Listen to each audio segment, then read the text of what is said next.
You finally have your own place, your name on the lease, your rules. Nobody's dishes in the sink but yours. The freedom you have been waiting for since you were 17. You did the math before you signed. Rent fits your budget. You have a job. You have some savings. You are going to be fine.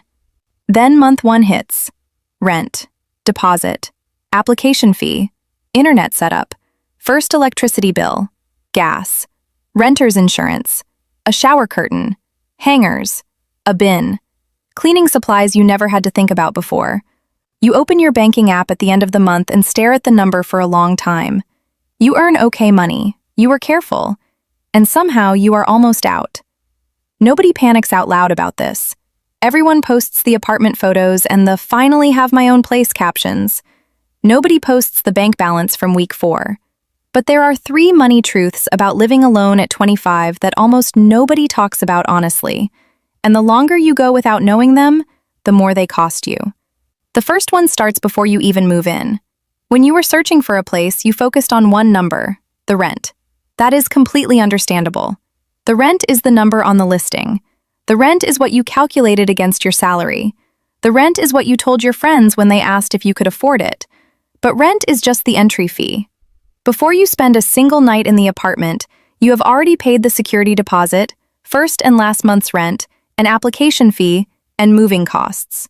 The actual cost of moving into an affordable apartment is often 3 to 4 times the monthly rent, before you unpack a single box. Then the bills start arriving. Electricity, gas, water, internet. Each one feels manageable on its own. Together, they add somewhere between $150 and $400 to your monthly costs, depending on where you live and what season it is. The first winter heating bill is a specific kind of shock. You budgeted maybe $80 a month for utilities. The bill says $220. And there is a moment, standing in your kitchen holding your phone, where you do a calculation you did not do before you signed the lease. Then come the invisible bills, the ones that do not feel like bills because they come out automatically and you agreed to them months or years ago. Renter's insurance, streaming services that used to be shared, your phone plan that felt fine when it was part of a family account but is now entirely yours. The gym membership you meant to use more once you had your own place. None of them are big. Together, they are $200 to $350 a month that your budget did not account for because none of them feel like real expenses until you add them up. Here is the fix for this one. Before you sign a lease, or right now if you are already living alone, write down every fixed cost. Rent, utilities, internet, phone, insurance, subscriptions. Every single one. Total it. That number, not the rent, is your actual monthly floor. The minimum your life costs before you eat a single meal or go anywhere. If that number is above 60% of your take-home pay, something needs to change. Not because you are doing it wrong, because the math does not work, and knowing that early saves you months of wondering where everything goes. But the fixed costs, as painful as they are at least predictable once you know them. The part that actually breaks most people's budgets is quieter than that, and almost nobody sees it coming. Grocery stores are not built for one person. The chicken comes in a pack of 4. The bag of salad goes bad before you finish it. The bread goes stale. The yogurt expires. Every week you throw away food that you bought with good intentions and did not get to, and replace it with a delivery order because you are tired and the fridge feels depressing. In most US cities, groceries for one person run $300 to $500 a month, if you are actually cooking. Add 2 or 3 delivery orders a week, which is not unusual when you are tired and living alone, and you are looking at $600 to $800 on food. For one person. You are not eating more than you used to. You are paying for convenience. And you are paying for something else too, something nobody includes in the budget. When you are lonely, and living alone at 25 is sometimes lonely, even when you do not want to admit it, you spend differently. More going out because the apartment feels too quiet. More delivery because cooking for one feels pointless. More little purchases to make the evening feel less empty. A candle. A book you do not read. Something from an online shop at 10 p.m. that felt necessary and feels less necessary the next morning. That is not weakness. That is a completely human response to a living situation that is genuinely new and sometimes genuinely hard.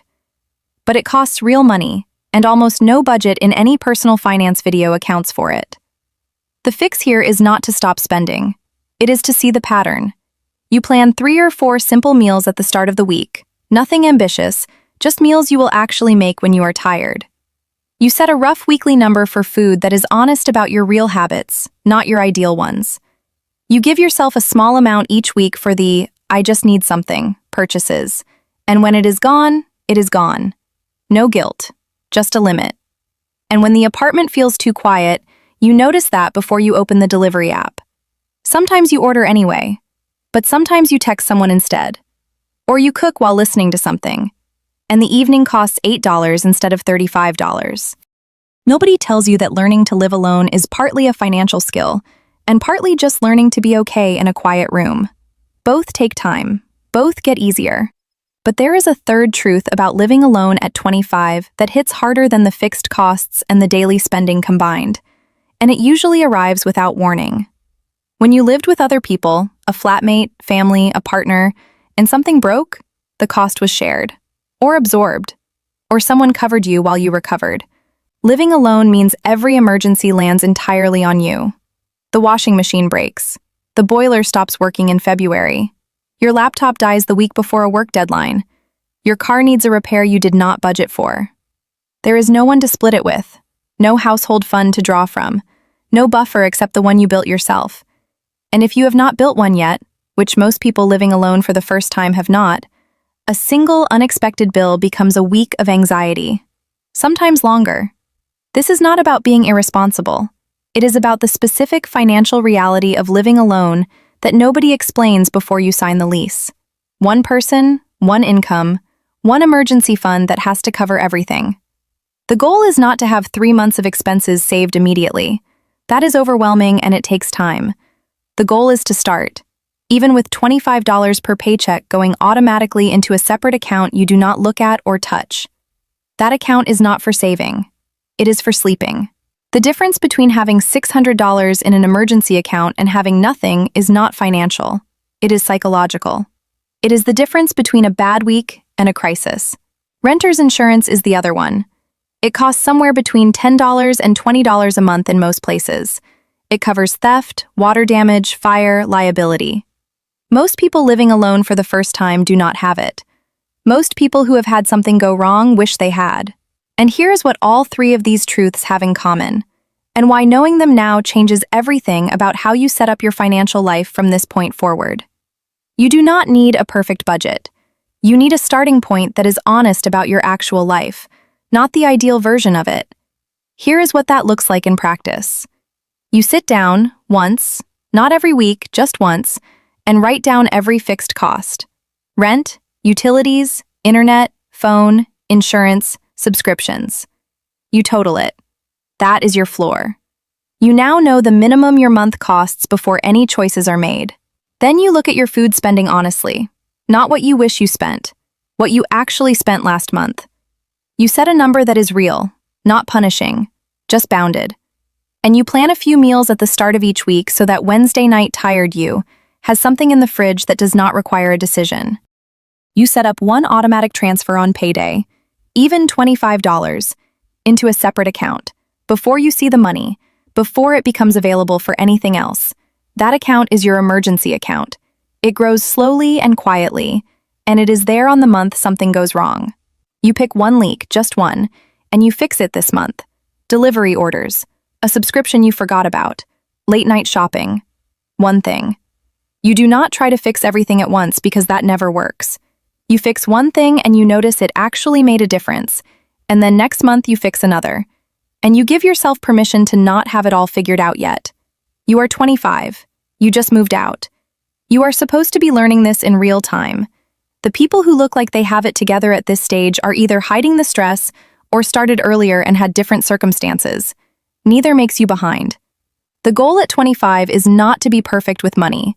It is to stop panicking at the end of the month, to know where it goes, to have something set aside for when things go wrong. That is enough. For now, that is genuinely enough. Living alone at 25 is one of the best things you will ever do for yourself. It is also one of the most financially surprising, And nobody gives you an honest guide before you sign the lease. The fixed costs are higher than the rent suggested. The daily life costs more than you expected, partly because cooking for one is inefficient, and partly because the quiet is sometimes expensive. And emergencies land differently when there is no one to split them with. None of these are things you did wrong. They are things nobody told you. Now somebody did.